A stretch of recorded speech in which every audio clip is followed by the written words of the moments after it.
मासिक धर्म यानी कि पीरियड्स महिलाओं के लिए बहुत बड़ा श्राप है। इस दौरान महिलाओं को काफी तकलीफों से गुजरना पड़ता है। पीरियड्स के दौरान महिलाओं को दर्द आमतौर पर पेट के निचले हिस्से में ऐंठन के रूप में महसूस होता है, लेकिन यह पीठ, जांघों और कमर में भी हो सकता है। कुछ महिलाओं को पीरियड्स के दौरान हल्का दर्द होता है, जबकि कुछ को बहुत तेज दर्द होता है, जो दैनिक गतिविधियों में बाधा डाल सकता है।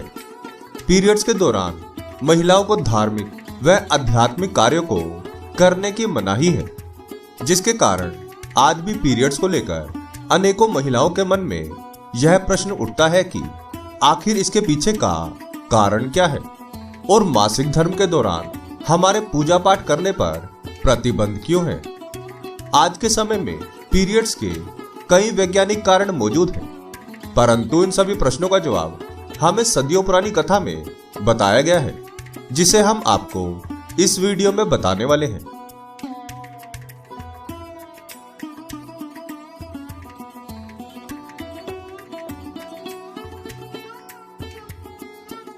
प्रणाम मित्रों, डिवोशनल अर्थ चैनल में आपका बहुत स्वागत है।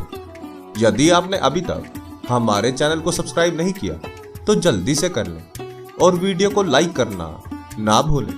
तो आइए शुरू करते हैं आज का यह वीडियो।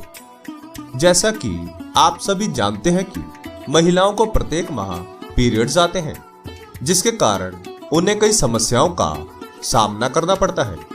इसको लेकर कई वैज्ञानिक तथ्य मौजूद हैं, लेकिन इसके बारे में विस्तार से जानकारी हमारे धार्मिक ग्रंथों में दी हुई है, जिसके अनुसार महिलाओं में मासिक धर्म आने के पीछे का कारण इंद्रदेव को मिला श्राप है।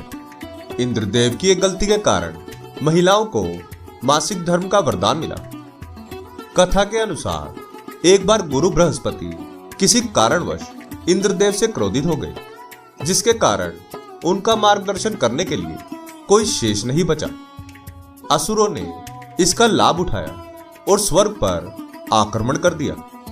असुरों और देवताओं के मध्य युद्ध हुआ, परंतु गुरु बृहस्पति के ना होने के कारण देवता युद्ध हार गए और इंद्र को स्वर्ग छोड़कर भागना पड़ा।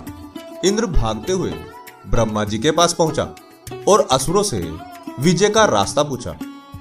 तब ब्रह्मा जी बोले, तुमने अपने गुरु को नाराज किया है, जिसके कारण तुम्हें उसका दंड भुगतना पड़ रहा है।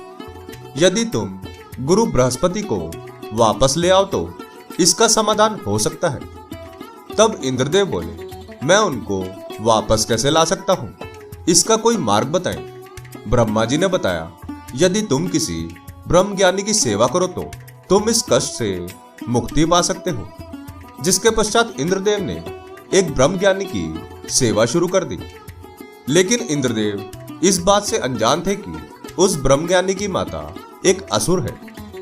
माता इंद्रदेव के द्वारा देवताओं की पूजा के लिए लाई गई सामग्री को असुरों को चढ़ा देती थी, जिससे इंद्रदेव को उसकी सेवा का फल नहीं मिला। इंद्रदेव को जब यह ज्ञात हुआ कि उनके द्वारा चढ़ाई गई सामग्री असुरों को अर्पित की जा रही है, तो क्रोध में आकर उन्होंने ब्रह्मज्ञानी की हत्या कर दी। हत्या से पहले ब्रह्मज्ञानी इंद्रदेव के गुरु थे, जिसके कारण उन्हें गुरु हत्या का पाप लगा। गुरु के ब्रह्मज्ञानी होने के कारण उन्हें ब्रह्म हत्या का पाप लगा। यह पाप एक दानव की तरह इंद्रदेव के पीछे पड़ गया। तब इंद्रदेव ने इससे बचने के लिए भगवान विष्णु की तपस्या शुरू कर दी। कड़ी तपस्या से भगवान विष्णु प्रसन्न हुए और इंद्रदेव को दर्शन दिए और वरदान मांगने को कहा। तब इंद्रदेव ने ब्रह्म हत्या से बचने का उपाय पूछा। तब भगवान विष्णु ने कहा, इससे बचने के लिए तुम्हें इस पाप को 4 भागों में बांटना होगा। इंद्रदेव ने भगवान विष्णु की बात मान ली और अपने पाप को 4 भागों में बांट दिया। अब उन 4 भागों के लिए उन्होंने पेड़, जल, धरती और स्त्री को चुना और सभी को पाप बांट दिया। इनको पाप लेने के बदले में एक एक वरदान देने को कहा। वरदान की लालच में उन्होंने इसे स्वीकार कर लिया। तब इंद्रदेव ने पेड़ को वरदान दिया कि तुम अपने आप ही जीवित हो जाओगे। जल को किसी भी वस्तु को पवित्र करने का वरदान दिया। भूमि को वरदान मिला कि उसको किसी भी चोट की पीड़ा नहीं होगी और वह पुनः ठीक हो जाएगी। अब आखिरी बारी आई स्त्री की। स्त्री को वरदान मिला कि पुरुषों की अपेक्षा ज्यादा काम का सुख भोग पाएंगी। पौराणिक मतों के अनुसार स्त्रियां ब्रह्म हत्या यानी अपने गुरु की हत्या का पाप सदियों से उठाती आ रही हैं। इसलिए मासिक धर्म के दौरान उन्हें मंदिरों में व अपने गुरुओं के पास जाने की इजाजत नहीं है। मान्यता है कि तभी से स्त्रियों में मासिक धर्म का होना शुरू हुआ। हालांकि आधुनिक युग में वैज्ञानिक मत को मानने वाले लोग इन बातों को गंभीरता से नहीं लेते। आपके इसके बारे में क्या विचार हैं? हमें कमेंट में जरूर बताएं। आशा करते हैं कि हमारी प्रस्तुति आपको काफी पसंद आई होगी। आपसे अनुरोध है कि आप इस वीडियो को ज्यादा से ज्यादा लोगों तक पहुंचाने के लिए लाइक, शेयर और सब्सक्राइब करें। धन्यवाद।